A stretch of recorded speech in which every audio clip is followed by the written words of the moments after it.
So, hello everyone, and welcome to another episode of Trek Canon. So, today we're going to be talking about the latest episode of Star Trek Picard, The Watcher. Now, season 2, episode 4. Now, the thing about this episode, I got a lot to say about this episode. Not all of it good. Not even, well, it's a little bit good, but um, let's jump into this review. So, we pick up basically right after the events of the last episode where everyone is separated.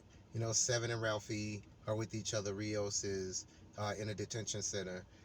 Agnes and the Queen is on the ship, and Picard is out looking for the Watcher at the coordinates that Agnes took from the Queen. Now, I have notes on this episode, and as far as any other episode goes, as far as Picard goes, or as far as Discovery goes, this episode here probably threw me out of the episode with the things that happened in it. Kind of like the season finale, I think, of season 3 of Discovery did, when they had that whole little, you know, uh, super space where the turbo lifts, go and everything like that. Excuse me, y'all, I'm at work, so don't start with my ashy hands. I'm at work. So anyway, um, so Picard goes to find the Watcher, who he thinks is the Watcher, and he comes across Ten Ford. Now, I wanted to address this in another video, but I didn't think that it mattered because I figured she named this bar Tim Ford after the events of the Enterprise. But kind of find out she has a bar that's always been called Tim Ford. Now, what do I think about that?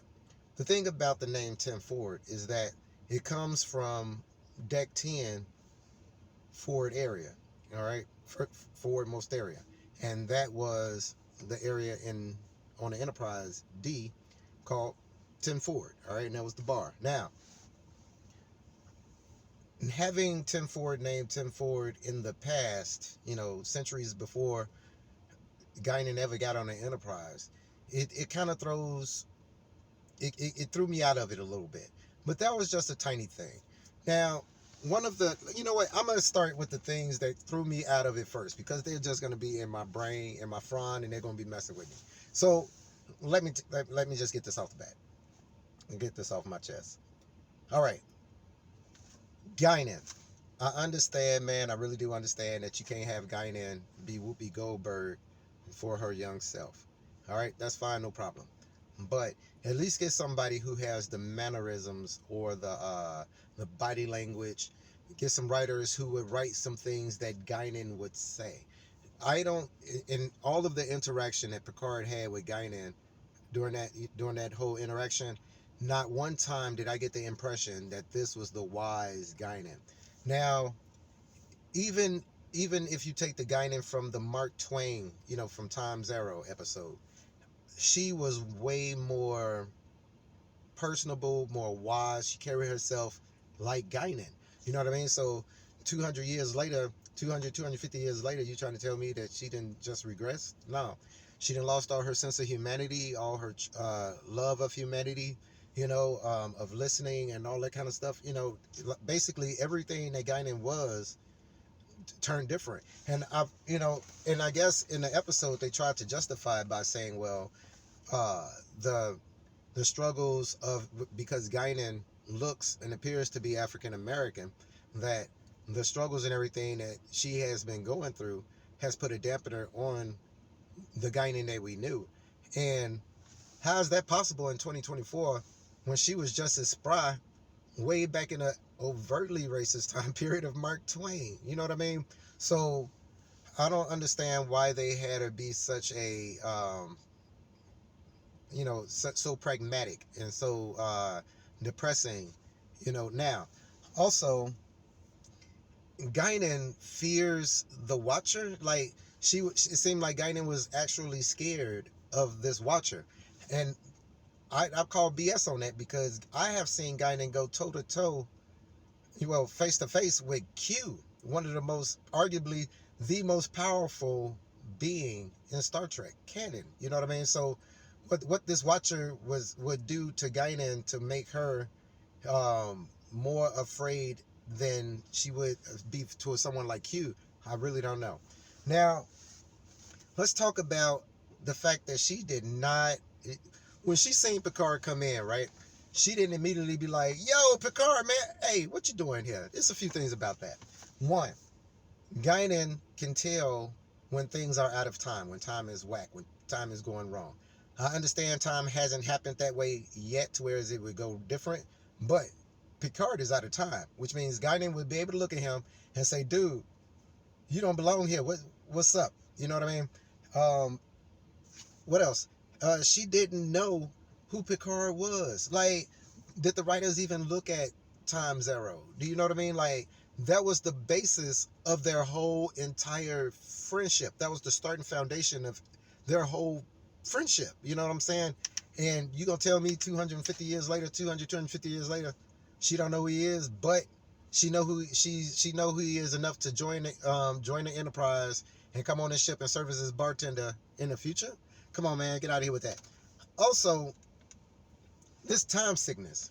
If you guys remember yesterday's Enterprise, when Guinan was standing in 10-4 and the Enterprise C came through the time rift and time switched, Guinan was standing there. Guinan had no indication of being sick. She didn't throw up. She didn't cough. She didn't sneeze. She didn't, none of that. Only thing she did was look around and be like, hey, there's some stuff wrong right here. So I don't know where they came up with this time sickness thing. Now, Laris, the lady who looks like Laris, turns out to be the Watcher. Now, let's talk about the Watcher.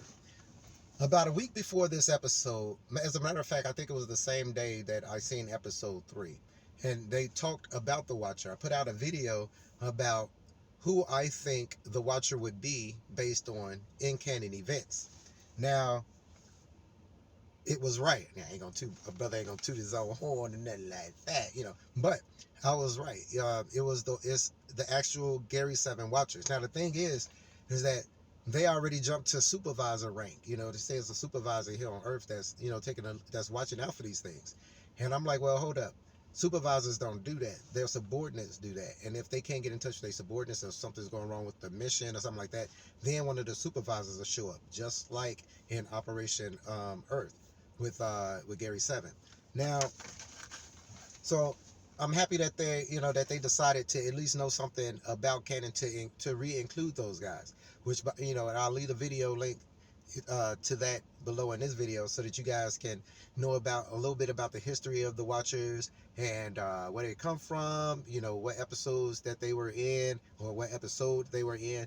And Gary 7 was about to get his own spinoff, which I'm guessing the only reason why they didn't go ahead and do it was because of the popularity of Doctor Who. And come to think of it, Gary 7 would have been a lot like Doctor Who, so I can understand that. Now let's get on Agnes and the Queen. Now, the Queen throughout episode 1, 2, and 3 was menacing. You know what I mean? She was back to being the Queen that we knew from like Nemesis, all right? I mean, from First Contact. Now, the thing is that I don't believe a person like Agnes has the mental fortitude to do anything that comes with denying a Borg Queen access to her. So when she was partially being assimilated, that should have been almost instant. You know what I mean? And I think it belittles the Borg Queen to regulate her to needing a collective. I understand how having a lack of those voices would be distracting, something that she's probably not used to, and that we know definitely drones aren't used to. But the Queen is a vastly different entity than the drones. So to have her need that input is a bit weird because she brings harmony to all of that. You know what I mean? So she has the ability to take all those voices and blend them and concentrate them into one. So she has a very powerful consciousness. I don't know how Agnes was able to do any of the stuff that she did. You know what I mean? Like, think of the species that the Borg have assimilated, and Agnes outsmarts the Borg Queen when being connected to her. Nah, I don't see that happening. But communication. Oh my God.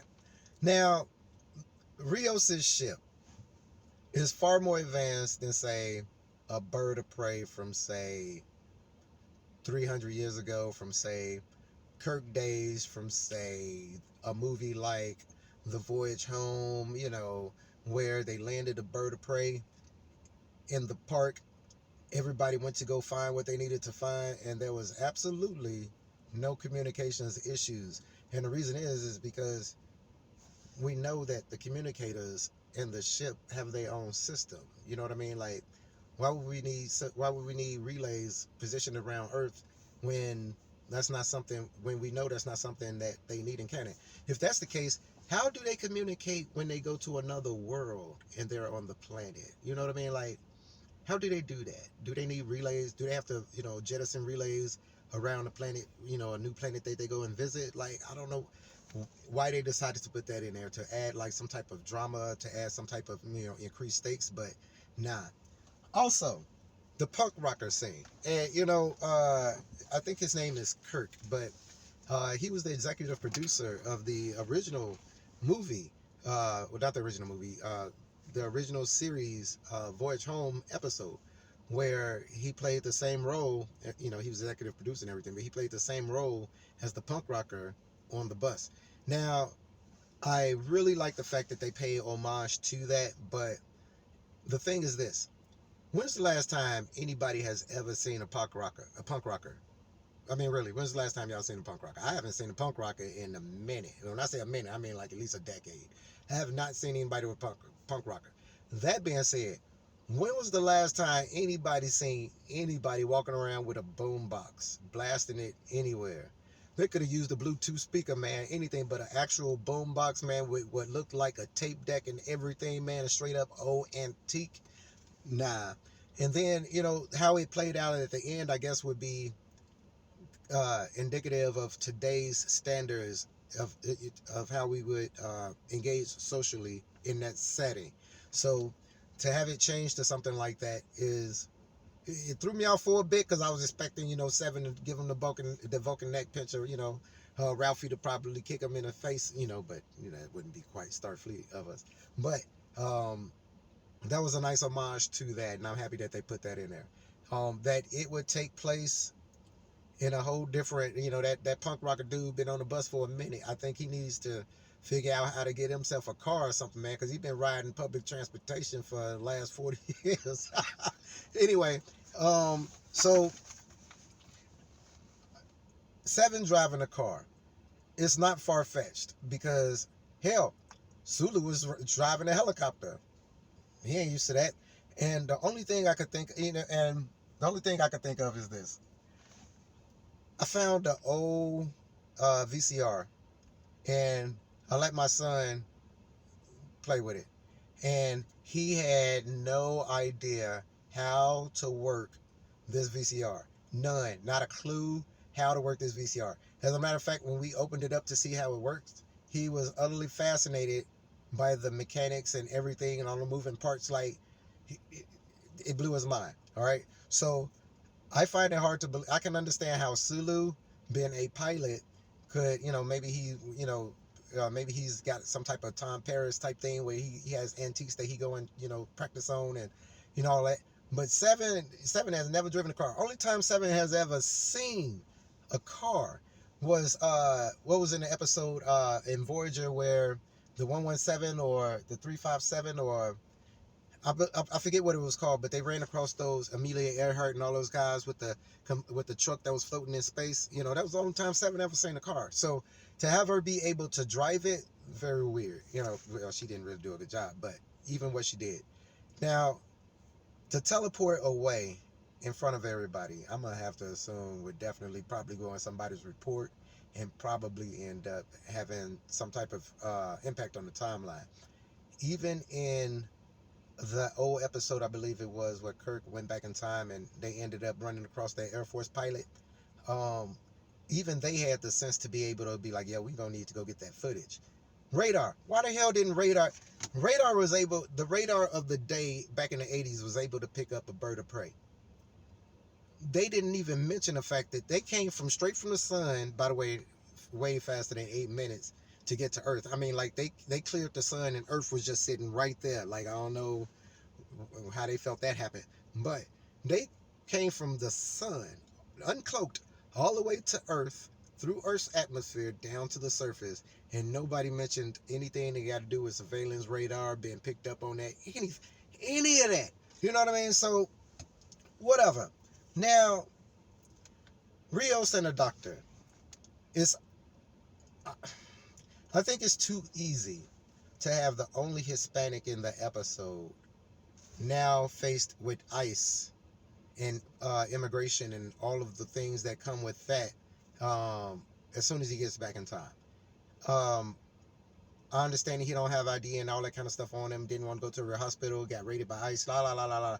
But to me, all of that is unnecessary. And if you were going to do it, they should have did it in a way that would address the problems in a more mature and in a more nuanced way. Okay, instead of just ICE is bad and ICE officers are bad. You know, I thought that that was inaccurate and not a correct portrayal of how Star Trek would have done something like that. Think about the episode from Deep Space Nine, where Cisco, Dax, and Cisco and Dax and Bashir go back in time to the Bell riots. All right, think of how they conducted themselves, how they intermixed with the society and all that kind of stuff. It was vastly their take on. It's just very different. This episode to me had a lot of holes in a lot of plot holes, a lot of things they were against canon, a lot of things that they didn't do just for the sake of, I guess I wouldn't say shock value, but of being in your face or being really political. And I know that I've said prior that Star Trek has always been political, but political in, like I said, in a mature and nuanced way.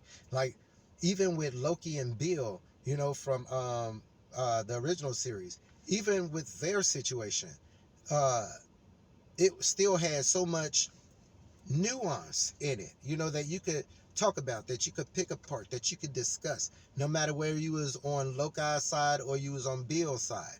You know, it still made it still made you able to have a conversation that led someplace productive after that episode. This is when it went to the immigration. So, and also with Guinan, talking about the racism and everything like that, you know, and I'm like, hold up, Guinan, you just came from time where they was hanging people and it was legal. You know, like, hell, I'm surprised they wasn't hanging you when you was at that party. Like, so I don't know how she went from that to where she is now. So the thing about Q and his powers, Q is not a normal entity. It's not a normal being. He doesn't fall under the same constraints and physical or mental disabilities that anybody else in Star Trek will fall under. Anybody else. So the only time in canon where Q's powers were affected was when Q got his powers taken by the Q continuum and was punished. All right. Um, Q having mental disorders. All of Q from all time periods, dimensions, all that stuff are all aware of each other. So does this mean that all Q are having this issue? Like, and then the Q continuum is responsible for not having entities running around being trippy, especially their own. So why hasn't the continuum stepped in to deal with Q if these are things that's happening to him? And what's the deal with this girl? Is she kind of like an Amanda, like a Q that doesn't know she's a Q? But you know, like, so this episode brought up so many questions to me, and it really wrecked a lot of established canon and common sense that has been shown and developed throughout Star Trek. So this was this was an overall not good episode based on the 3 episodes prior to it, and it kind of took me out of what they were trying to do, because I really don't know what they're trying to do. And the Watcher has never shown the ability to, you know, Fallen, you know, that movie Fallen where Denzel Washington was going, okay, never shown the ability to just start jumping into other people. You know what I mean? Like, but the addition of the doorway, the way that the door the cloud doorway that they walk through, the way that they depicted that is accurate to the safe, or to the to the vault that Gary uses as as his teleporter. It opened up, it was smoky, and they walked through it, and it was a doorway, kind of like the Iconians. So anyway, tell me what you guys thought of the episode. You know, how did it stack up with the first three offerings from the show Picard? What do you guys think is going on with Q? Did you guys also call it with the Watcher? Please watch the Watcher video down in the link below if you guys haven't.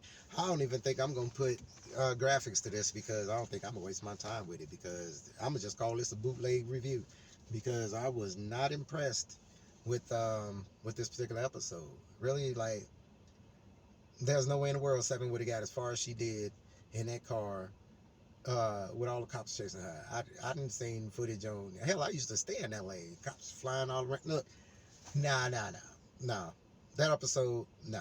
Anyway, thank you guys for watching. Please subscribe if you haven't. Let me know what you guys thought of the episode. And again, peace. Recycle. Say the wells. You guys be cool.